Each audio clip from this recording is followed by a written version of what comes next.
Vaticano? Il Vaticano? Già me lo sento,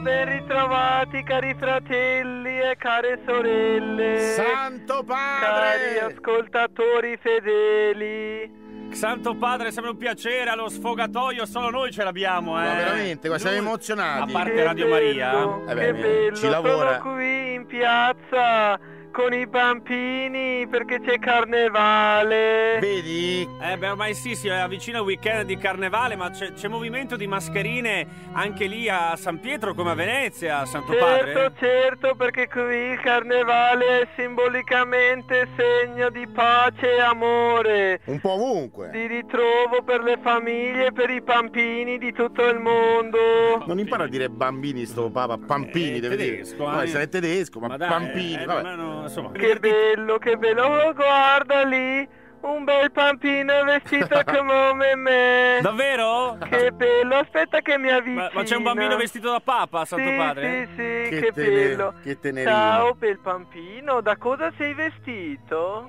Ciao, sono vestito da Giovanni Paolo II. No, beh, No. vabbè, il Papa no, adesso sei Sì. cazzo. È Vabbè. maloso, vedrai. Spero non si offenda.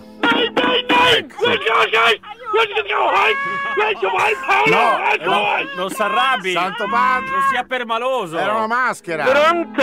Santo Padre! Ma non sia permaloso, dai, era una mascherina. No, io no, per maloso. Tieni bel pampino che ti faccio vedere la papamobile. Ah, ecco, Legatelo al Mi sedile. fa paura a me sto Papa! Santo Padre! L'ha messa in moto. Che c'ha un Ferrari, era papamobile. No! Santo Padre! No, Santo Padre, piano!